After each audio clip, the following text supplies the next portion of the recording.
What is happening, and welcome to another Photography Talk episode. And friends, well, the long-awaited and highly anticipated Nikon Z8 is finally here. So, well, if you haven't heard already, the Z8 is basically what would happen if a Nikon D850 and a Z9 hooked up, had a baby. The question is the camera any good? So in today's video, we're going to dive into some of the details of the Z8 to see if all the years of hype translate into a must-have camera or a total flop. But before we do that, look, much like the Z8 that we're going to be talking about, videos like this take a lot of time, effort, blood, sweat, and tears to make, but I keep making these videos because I love the interactions that I have with you guys, and I'm happy to be able to give you guys important information about photography each and every week. So if you don't mind, take a second, smash the like button as a way to give me a virtual high five. It doesn't cost you anything, and however, it really does help out the channel quite a bit. That said, my friends, pull up a seat and come on, it's time. Let's go.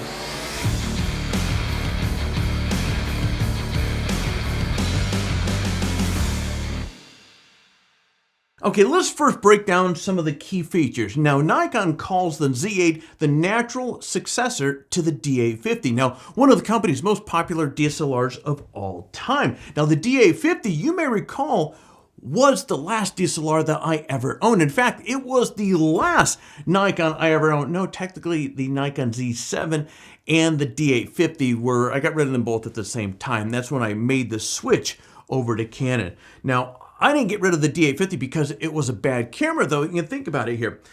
In fact, this was still one of the best cameras, I love that camera, that I've ever owned. But Canon was making a much faster progress in the mirrorless camera ecosystem back then, so I jumped ship and honestly, I haven't looked back. But anyways, I'm happy for the Z8 folks right now, for the Nikon folks, because this camera is, I think, a home run.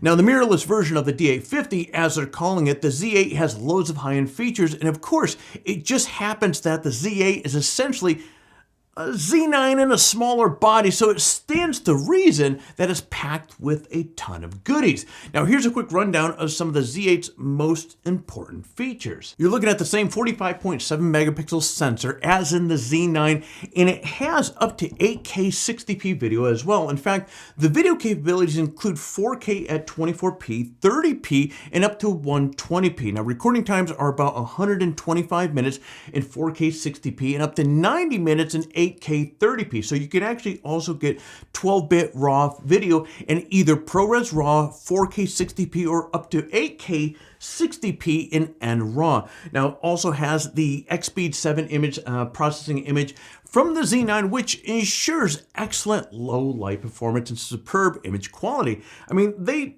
again, when you look at the specs with this here, there are a lot of what you find in the Z9 in this camera itself. Now, the Z8 also has the same high-performance autofocus system as the Z9, though the Z8 tracking abilities include the new addition of airplane, so it can track everything from humans, pets, birds, trains, bicycles, motorcycles, and cars. I knew I was forgetting something there. You have the same 3.2-inch touchscreen that allows for live shooting and easy access to the menu system, which incidentally is virtually the same as the Z9 menu. Now, the autofocus joystick on the Z9 is also on the Z8, and there's tons of customizable buttons on this thing, so you can really dial into the camera to your specific workflow and how you want this thing set up. Now, the body is made from carbon fiber composite and magnesium alloy, so the camera is fully weathered seal, which again you would expect it would be with a camera of this caliber. So the big question is, how is this camera different?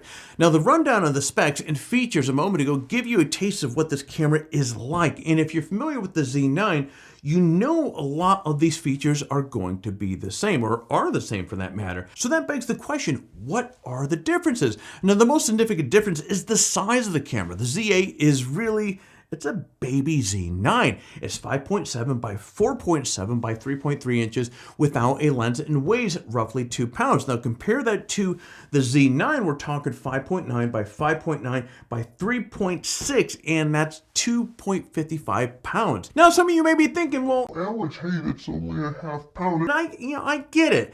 A half pound doesn't seem like a lot, but carrying around that extra weight all day, I mean, that could add fatigue to set in much faster. Besides, the Z8 is about 30% smaller than the Z9. That's significant. Actually, it's about 15% smaller than the D850. Now, related to the size issue is that the Z8 lacks the vertical hand grip of the Z9. Now, this obviously helps making the Z8 a much smaller, much more compact, but you sacrifice the convenience of being able to have that second grip. However, the Z8 supports the MBN12 grip, so you can add one and gain 1.8 times the battery life as well. Now, of course, another difference is the battery life. The Z8 uses the smaller ENEL15C batteries as opposed to the Z9, which is using the larger ENEL 18D batteries. So the Z8's battery is relates to about 470 shots, while the Z9 is rated for roughly 740 to 770 shots.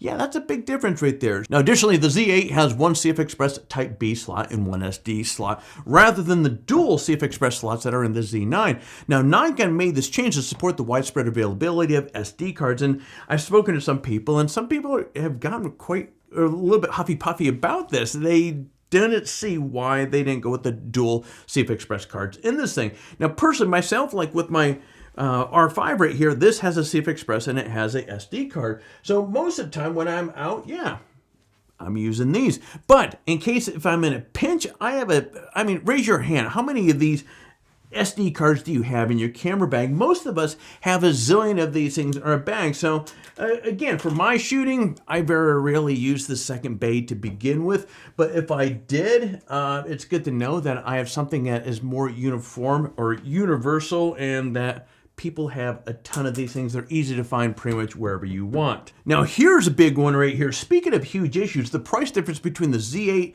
and the Z9. This is where things get a little significant. The Z8 is priced at $4,000, while the Z9 is $5,500. Now, the Z9 has some features that the Z8 does not, but the guts in this camera, again, are pretty much the same. So if you ask me, the Z8 is a much better bargain between the two. Now, with that out of the way, let's talk about who this camera is for. Now, people who have longed to have a Z9 but can't afford the price or the hefty price tag are probably going to really think hard about snatching up a Z8. Likewise, hybrid shooters that need a solid imaging camera with excellent video qualities probably are going to take a look at the Z8 and really put some serious consideration in that as well. But this isn't just a camera for folks with hybrid shooting needs. It has incredible image quality for portraits, ultra fast and accurate autofocus for action photography, and superb weather sealing for folks like me that mainly shoot. And it's funny because I'm looking outside, thinking that I'm going to see torrential rain,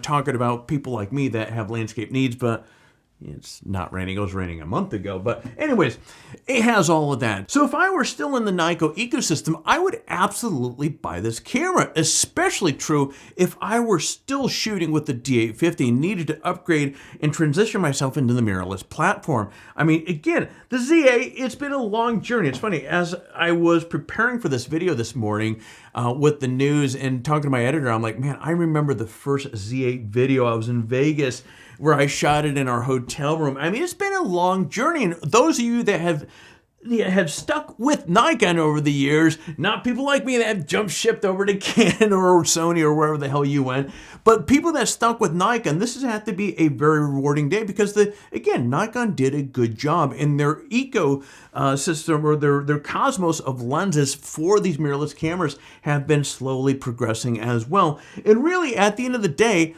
I think this is exactly what Nikon is banking on. That Z8 is going to attract, going back to what I was talking about the D850 there, that this camera is going to attract the DSLR holdouts and the photographers and videographers that are hesitant to drop on the $5,500 Z9. Now, many of you are going to be asking, well, hey, Alex, when is this thing going to be available? That's all nice. Well, pre-orders have already started and the camera will be available May 25th. Now, I have heard rumors that there are only 12,000 of the Z8s that were actually made for the first month. So supply could be quite limited. Just keep that in mind. So if you want to pre-order yours, I'm going to put a link in the description below. Now, my guess here is this is going to be a widely popular camera that will hit the back order status pretty darn quick. So if you are on the fence, you've been waiting for a Nikon to give something grand and something worthy and so forth, this could be the camera for you. But you'll probably want to move sooner than later. Again, I'll put a link down below.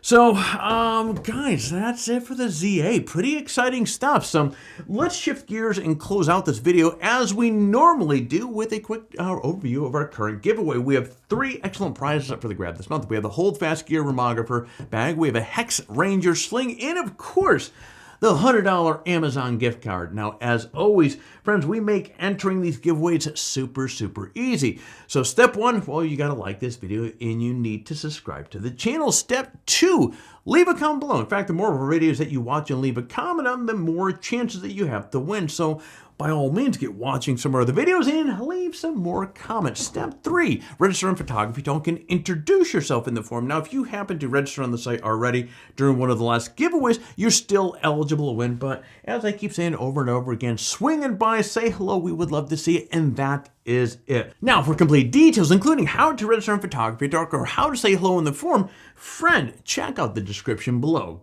Good luck, and actually one last little thing before I go jumping off here. If you enjoy this sort of content, be sure to head over to Photography Talk, sign up for an account. It's free to do so, and it's going to give you access to literally thousands of photography-related articles on the site, including news articles about camera gear, photography tutorials, and much more. So take a moment, sign up for an account, and get access to material that will help you take your best shot. Wow. The ending of these videos are always such a mouthful, but it is fun. And speaking of fun, getting in front of you with these videos, and this is, again, I'm excited for the folks that are in the Nikon ecosystem right now, because this is really a exciting camera. So I'm excited I get to share this news here with you.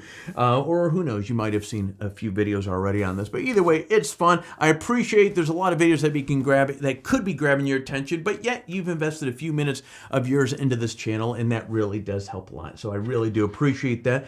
And speaking of appreciation, if you don't mind, if you could hit that like, subscribe, and be certain to hit that bell notification so when we come out with the next video, we're going to be able to see each other again.